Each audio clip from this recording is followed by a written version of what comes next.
He was the party prince. He was photographed incessantly, falling out of one nightclub after another. Who rebelled against royalty. He decided he might leave the royal family. Haunted by his mother's death, it destabilized him and caused chaos for years. He struggled to find his way. Being royal for Harry was a burden and a curse. She's an American actress. I was like, okay, well, I'm going to really have to up my game. Unlike any royal bride before. Go back a few generations, and everything about Meghan Markle disqualifies her from marrying Harry. A modern royal couple who will change history. The Queen made an exception and broke from royal protocol. Redefine royalty. Do you see any scenario by which Harry and Meghan overshadow Kate and William? It was my first thought. And modernize the monarchy. The world's view of the British monarchy is probably going to be determined more by Harry and Meghan than by William and Kate, certainly by Charles and Camilla. That's a very unusual situation. Tonight, a CNN special report, a royal match, Harry and Meghan. I'd never even heard about her until this friend said Meghan Markle. I was like, right, okay, give me a bit of background. It is July 2016 in London when Britain's most eligible bachelor, Prince Harry, is set up on a blind date. It was definitely a setup. It was a blind date. I was beautifully surprised when I walked into that room and saw her, and there she was sitting there. I was like, okay, well, I'm going to really have to up my game. Harry ups his game, and they begin a whirlwind romance. Just weeks later, they're vacationing together in Botswana, Africa. We camped out with each other under the stars. She came and joined me for 5 days out there, which was absolutely fantastic. In the months that follow, they date long distance, meeting up in London and Toronto, where Meghan, an actress, is filming her TV show Suits. Wow, you're pretty. Good. You've hit on me. We can get it out of the way that I'm not interested. No. The whole time keeping their relationship a secret.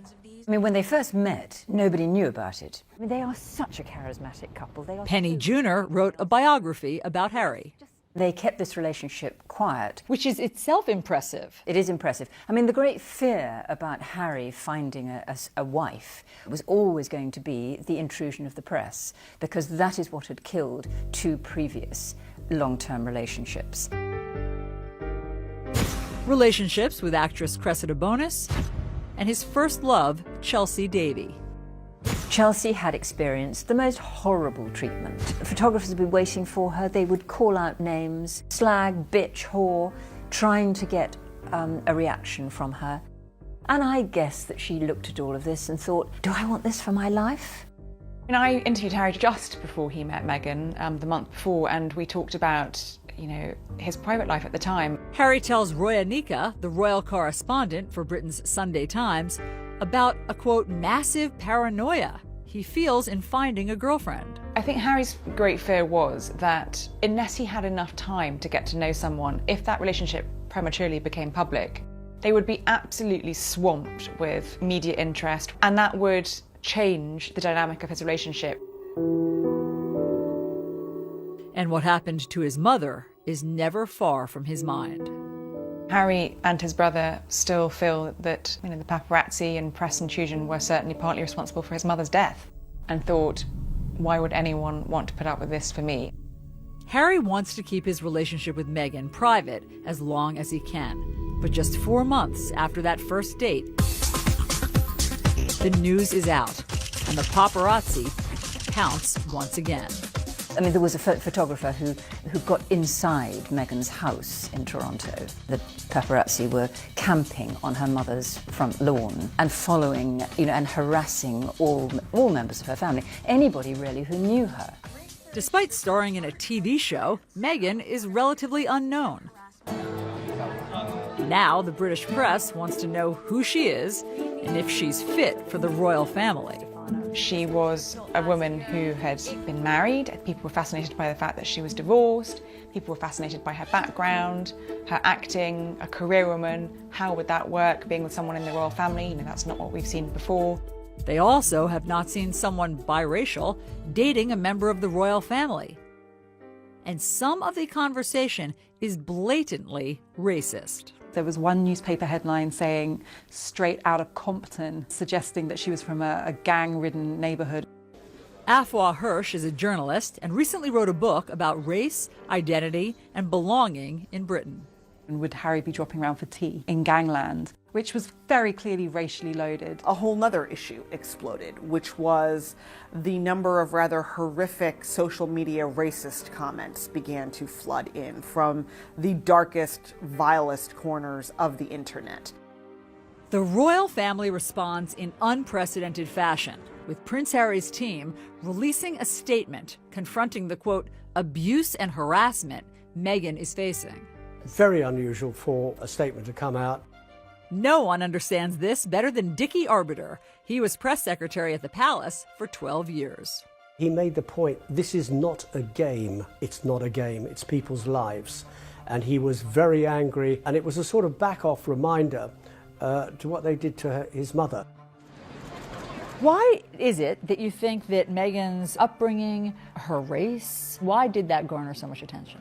In the past, members of the royal family, princes, would have married princesses. And when Harry's father, Prince Charles, was looking for a wife, it was also a requirement that a wife should be a virgin and a member of the Church of England. You just go back a few generations in the royal family, and everything that you can say about Meghan Markle disqualifies her from marrying Harry. Kate Coyne is the executive editor of People magazine.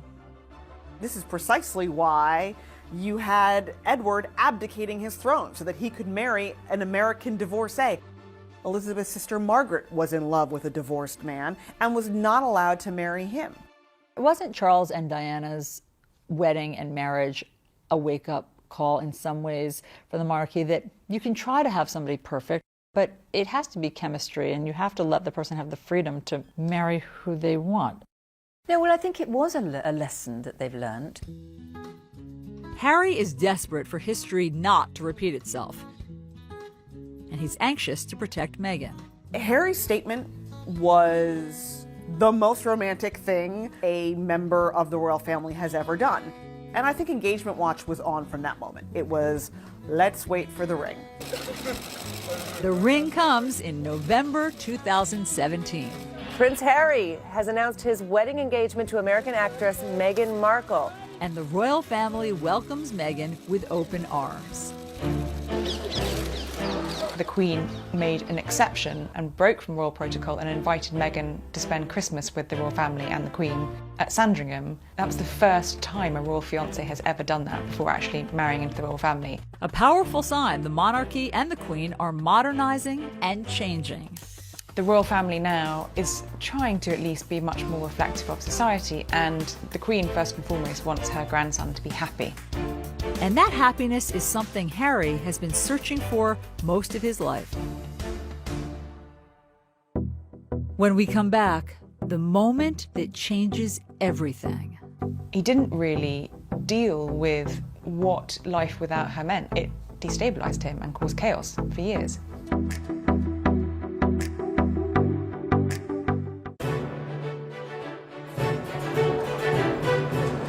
September 15th, 1984. Prince Henry Charles Albert David is born. Harry came into the world very different to his brother, who was heralded as the next in line to the throne of England. But Harry was the spare. Paul Burrell was Princess Diana's butler. So all through Harry's formative years, he always knew that he was second. He was always referred to as the spare, just always second best. And I think that had a profound effect on Harry. His childhood is also impacted by his parents' marital troubles. Harry grew up in a very tricky household. The prince and princess were never happy together, in a marriage that had failed before it even began. And I remember the times when Diana was shut away and quiet or crying, and the boys would write little messages. Please don't cry, Mummy. and they would put it under the door. When Charles and Diana divorce, it hits Harry hard. Then, 1 year later, his mother is killed. Harry is just 12 years old. This incredibly loving figure who had given him so much warmth and comfort in what was a very difficult childhood and extraordinary upbringing was suddenly gone. I remember Harry coming back to Kensington Palace shortly after the funeral, and he ran down the corridor and flung himself into my arms and cried.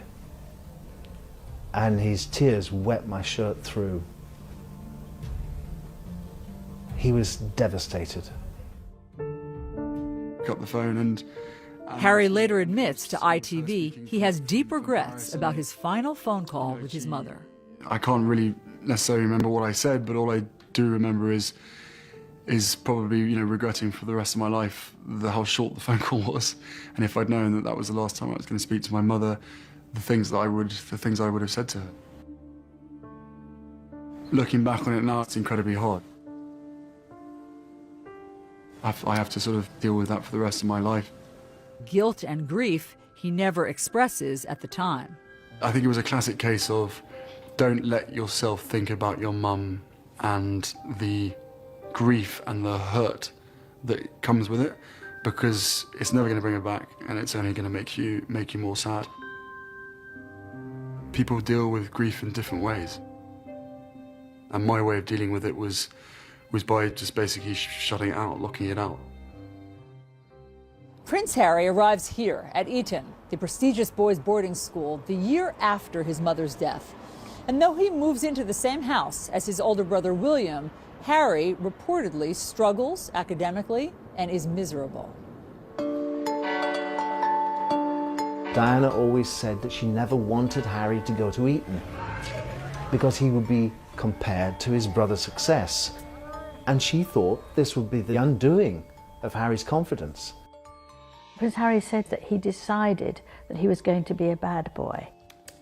Journalist Angela Levin interviewed Harry last year at Kensington Palace. So that the reason he didn't do well there was partly his fault, it was deliberate. In 2002, headlines emerge of Harry's drinking and marijuana use. For the first time, Harry is facing the public pressure that comes with his famous family. Did it seem to Brits that it was more than just typical teenage antics? Teenagers do drink too much. They do behave badly, it's all part of the growing up process. But I personally was worried that there was something deeper. There was a touch of self-medication going on. After graduating from Eton, Harry escapes to Africa during his gap year for humanitarian work. It was an escape from this heavy-duty world of royalty, always being watched, always being photographed. He could be very ordinary. He spends 2 months in Lesotho with children in need and others whose parents died from AIDS. He could see that there were holes there in their lives. And I think absolutely he saw in them something that he felt was missing in his life: care, love and attention, the loss of his mother. Harry not only falls in love with the children and the country, he begins a serious romance with a wealthy girl from southern Africa, Chelsea Davy. She's very free-spirited, not someone who felt bound by royal protocol or tradition, and also shared his love of Africa, and the two of them travelled extensively throughout Africa together. Chelsea remains a constant in Harry's life for years to come.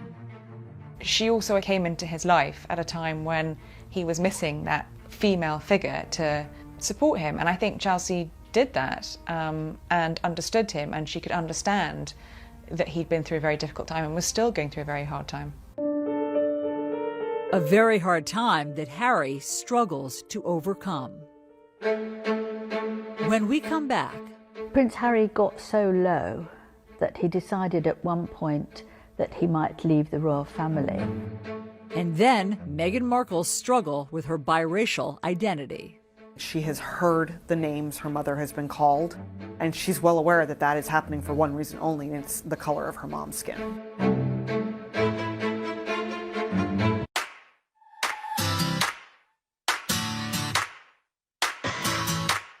Meghan Markle grows up a world away from the pomp and circumstance of royal life.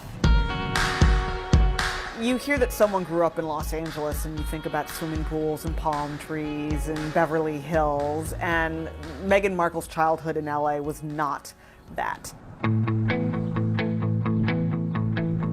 Born in 1981, she is the only child of Doria Ragland and Thomas Markle. Meghan's father was a lighting director for a number of shows in the Los Angeles area, most notably Married with Children. He eventually became the director of photography, and that was the sort of behind-the-scenes, less glamorous side of Hollywood. Meghan recounts spending time on the set with her father on The Late Late Show with Craig Ferguson. I grew up on the set of Married with Children every day after school for 10 years. I was there. Wow. I know. It's a very perverse place for a little girl who went to Catholic school, no less, to grow up. Action. Meghan certainly had every reason to be dazzled by TV, film, the whole on-camera experience from a very young age because she grew up around it. We all knew she wanted to be an actress. Christine Knutson is Meghan's former teacher. She was in the musicals, she was in the plays. She would sparkle when she got on stage, and I think it was just kind of in her blood. She loved it. Despite two loving parents, Meghan struggles with her biracial identity. I think she was kind of grappling a little bit with the sense of her identity and trying to understand who she was. Josh Duboff is a senior writer for Vanity Fair who has covered Meghan.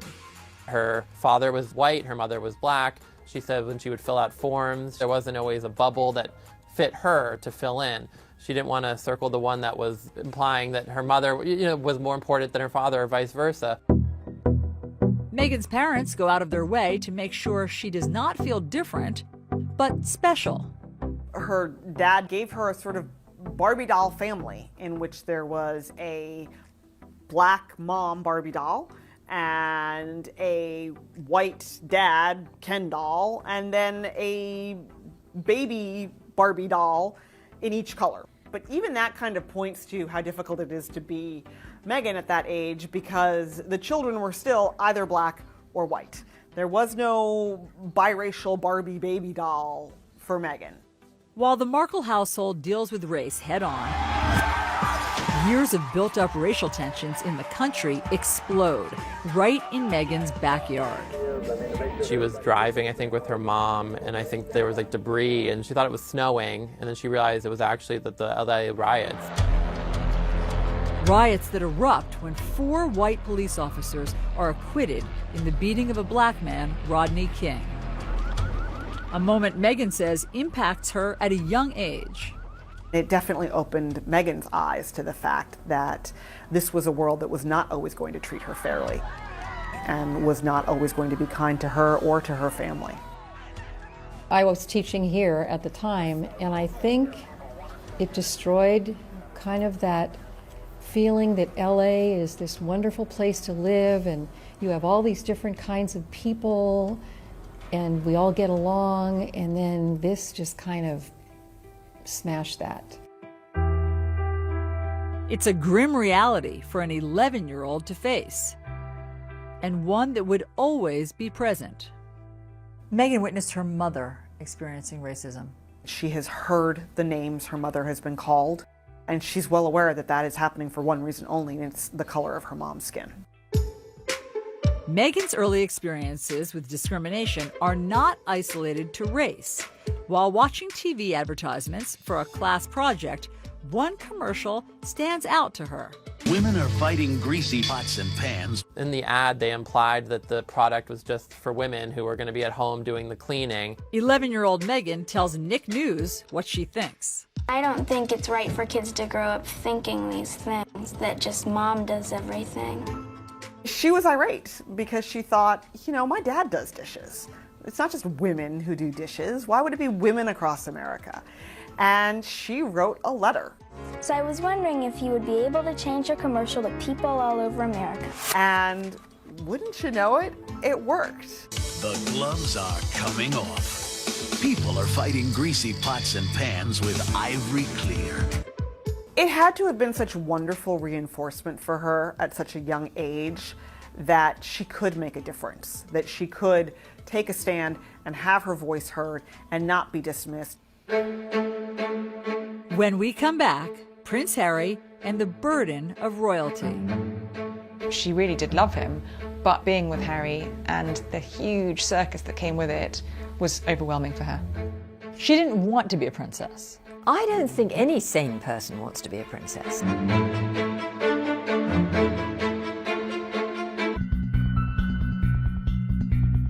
Outrage around the world after Britain's Prince Harry shows up at a costume party dressed as a Nazi, sort of Nazi.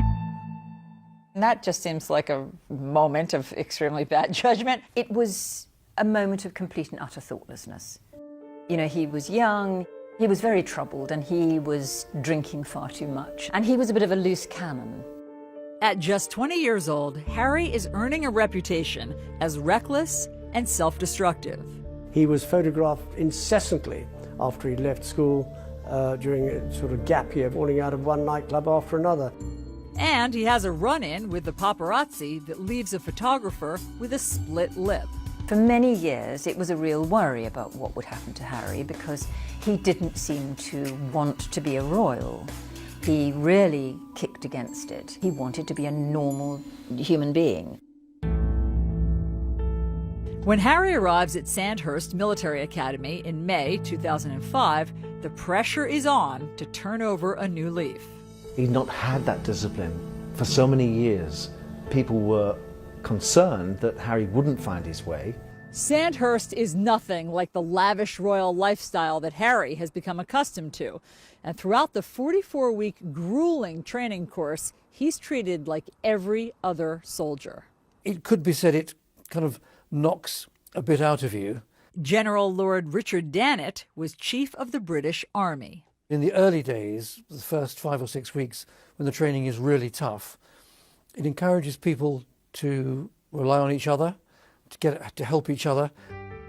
Harry is one of the guys, yet there are painful reminders he's still a royal. When his unit deploys to Iraq in May 2007, Harry is forced to stay behind. There have been a number of specific threats, specifically aimed at Prince Harry. And it's for that reason that I've decided that the risk to Prince Harry is too great. I think when he was told he couldn't go, it was a really low point for him. I didn't sort of join the army thinking that I was never going to go on operations. It was very hard, and I did think, well, clearly one of the main reasons that I'm not allowed to be going is because of the fact of who I am. But months later, a secret deployment to Afghanistan gives Harry a taste of the front lines. As far as I'm concerned, I'm out here as a normal JTAC on the ground and not Prince Harry. It's very nice to be sort of a normal person for once. I think this is about as normal as I'm ever going to get. It was pretty much a turning point in his life, but I think he realised the seriousness of life, really rose to the responsibilities. But after 10 weeks on the ground, his mission is leaked, and Harry is immediately evacuated. It wouldn't have taken Taliban or others long to have searched around and perhaps found where he was. So there was a risk to him, but I think also if there was an increased risk to him, there was an increased risk to the other soldiers who were around him, and the only sensible and safe thing to do was to bring him back. He was very angry. To use the words of his private secretary, he was boiling mad, and he sort of headed for the gutter. What did that look like? He started drinking very heavily. He was fed up with who he was. Who he was is also causing tension in his relationship with his longtime girlfriend, Chelsea Davy. She really wasn't that fussed at all by the trappings that came with Prince Harry. In April of 2011, Harry brings Chelsea here to Westminster Abbey for the wedding of his brother, Prince William, and Kate Middleton.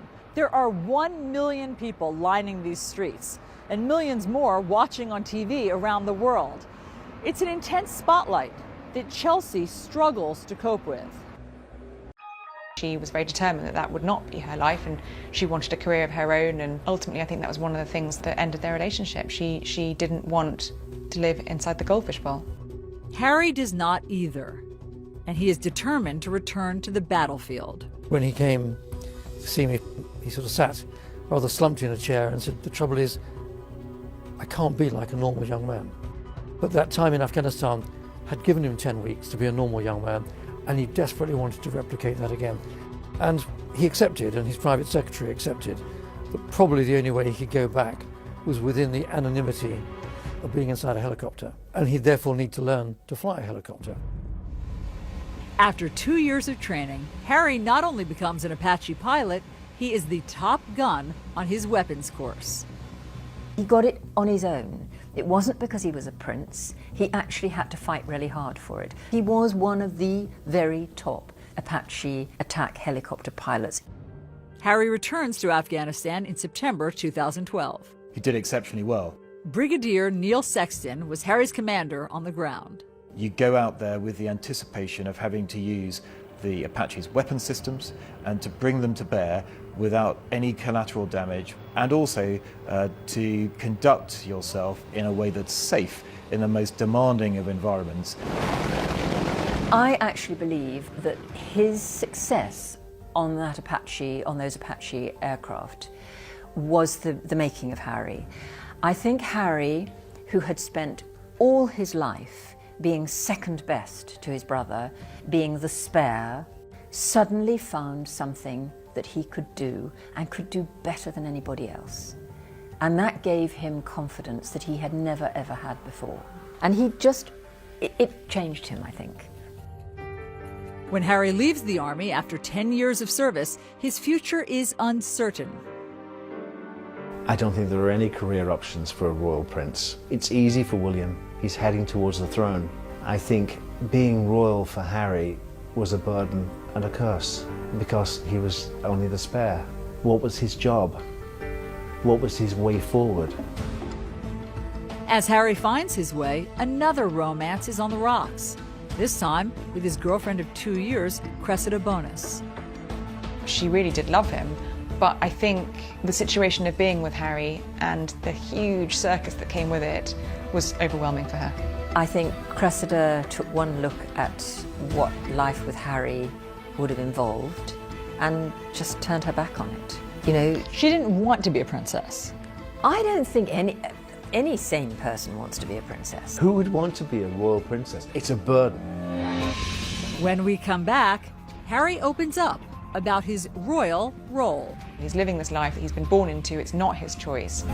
He decided he might leave the royal family. And then Meghan Markle's big break. She got lucky. She undoubtedly handed in a great audition, a great screen test, and she hit the jackpot. After graduating from Northwestern University, Meghan Markle moves home to Los Angeles. She's eager to chase her acting dreams, but the industry is tough. That is an industry that is built on judging you and tearing you down and rejecting you and making you second guess your weight and your skin and your hair and your talent and your poise. It's brutal. It's brutal. Harvey Young was Meghan's acting professor in college. When you leave college, it's a pretty bleak world of just laying bare your soul as part of audition before a casting agent, and then more often than not being told no.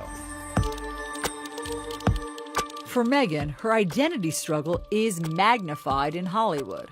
What has she said about how her race impacted her getting jobs? Casting agents weren't always sure what to make of her. Is she going out for a Latina role? Is she somehow maybe Italian or even Middle Eastern? Or is she African American? Is she Caucasian? She undoubtedly felt like at times casting agents just threw up their hands and went, oh, never mind. Passed over for big roles, Meghan does get some small parts. Thank you. So what's going on here? What do you mean? What I mean is, like, you're way too cute to be just a FedEx girl. Maybe she'd have one scene or be there for one moment. I think she was on a bunch of TV shows, Fringe, Beverly Hills 90210. She was famously a deal or no deal girl. She had her little moment opening one of the briefcases. She has said that her 20s were brutal. Meghan struggled a lot. To become a successful actress, to be able to make a living, that's like winning a lottery ticket. I mean, the number of forces that have to combine to get you even the smallest scrap of success are so astronomical. Meghan auditions for 10 years. And then, at 29, she lands a significant role, the female lead on USA Network's legal drama, Suits. Is this all a joke to you? Because I take my job seriously. She got lucky. She undoubtedly handed in a great audition, a great screen test. She had excellent chemistry with her co-stars, and she hit the jackpot. Suits is an instant hit. Suits radically changed Meghan's life. First and foremost, she was now making more money than she had ever made before, ever. As the show achieves success, Meghan makes big changes in her life, including ending her 2-year marriage to Hollywood producer Trevor Engelson.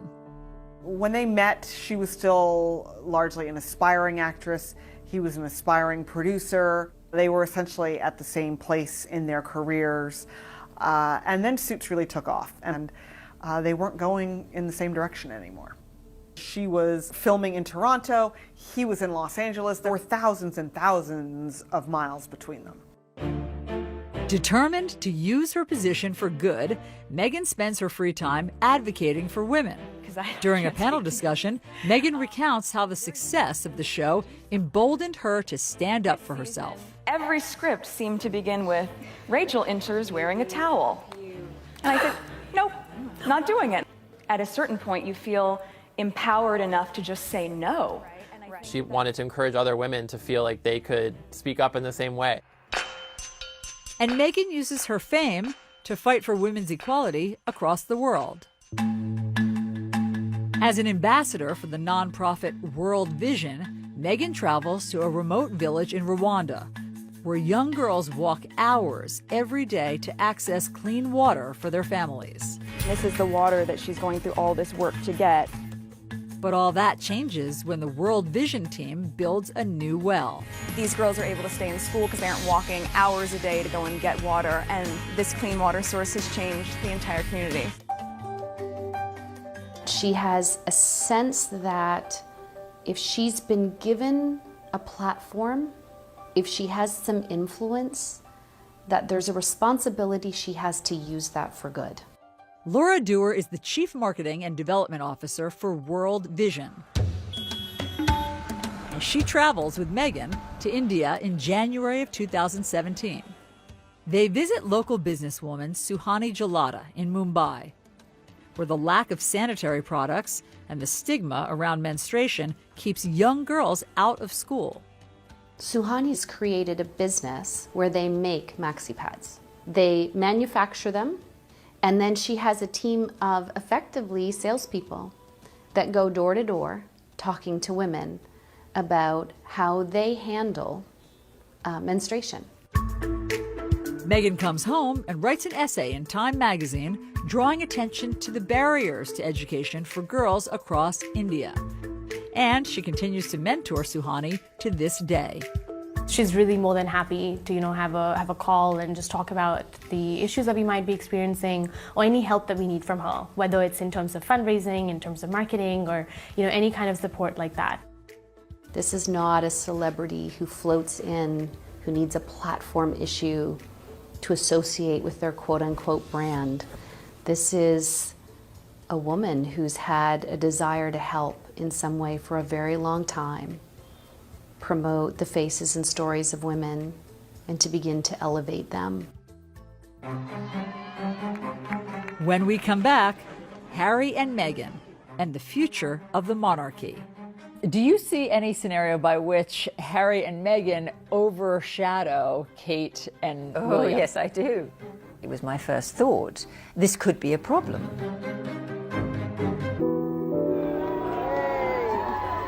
Summer 2017. It's been 20 years since Princess Diana's death, and Prince Harry is speaking about it for the first time in a documentary for the BBC.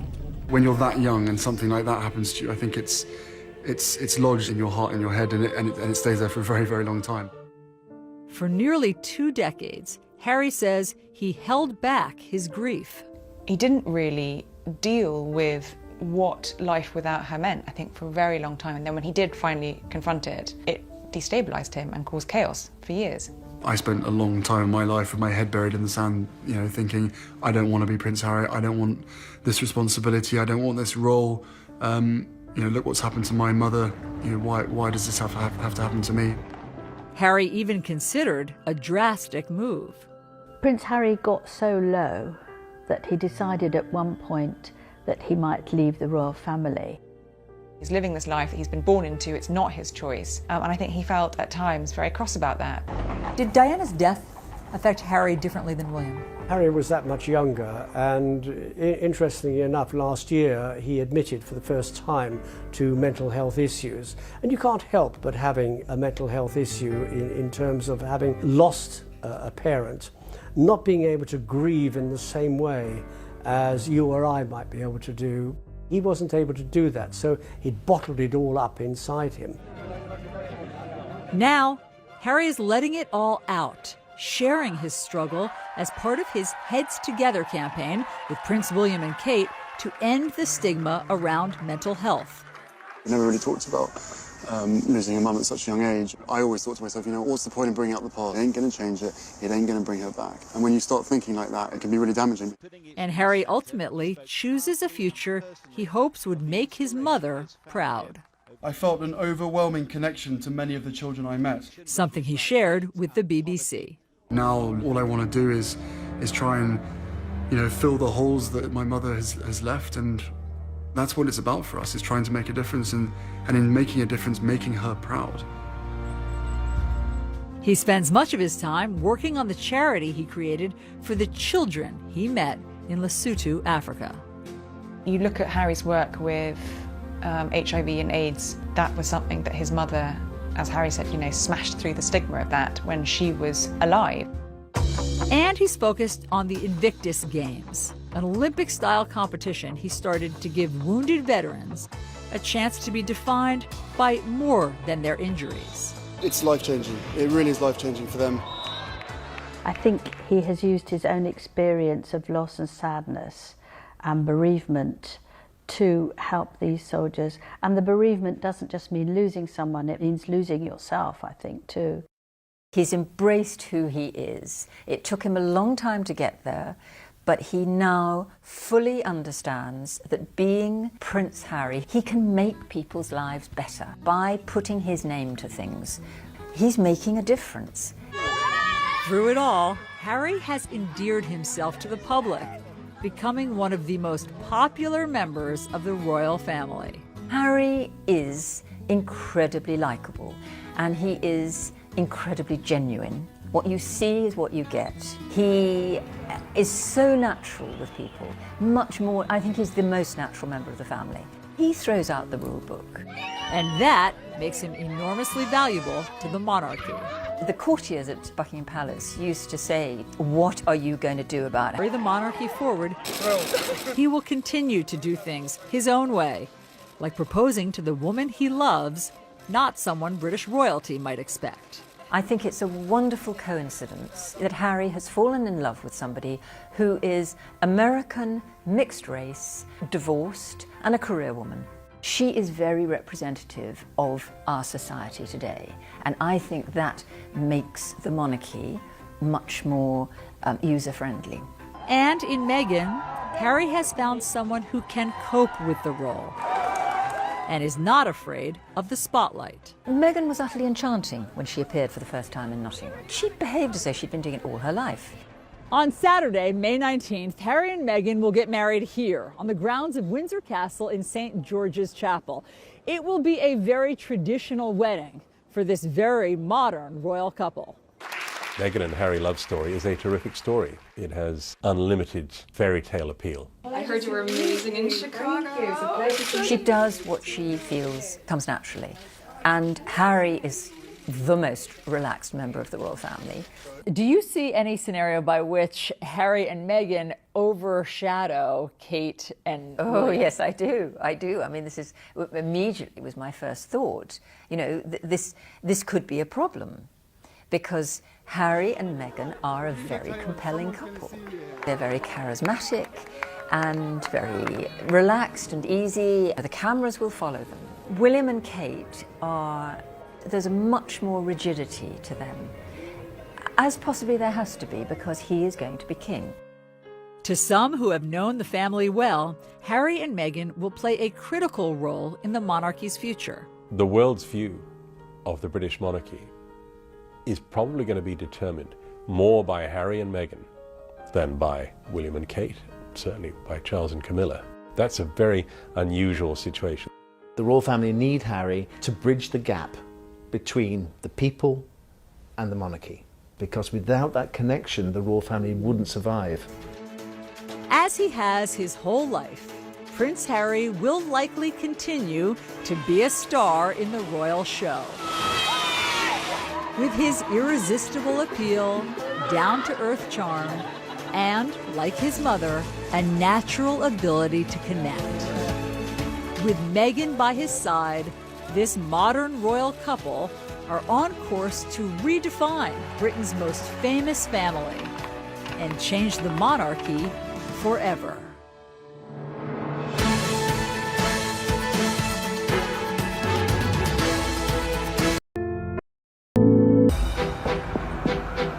It is July 2016 in London when Britain's most eligible bachelor, Prince Harry, is set up on a blind date. It was definitely a setup. It was a blind date. I was beautifully surprised when I walked into that room and saw her, and there she was sitting there. I was like, okay, well, I really have to up my game.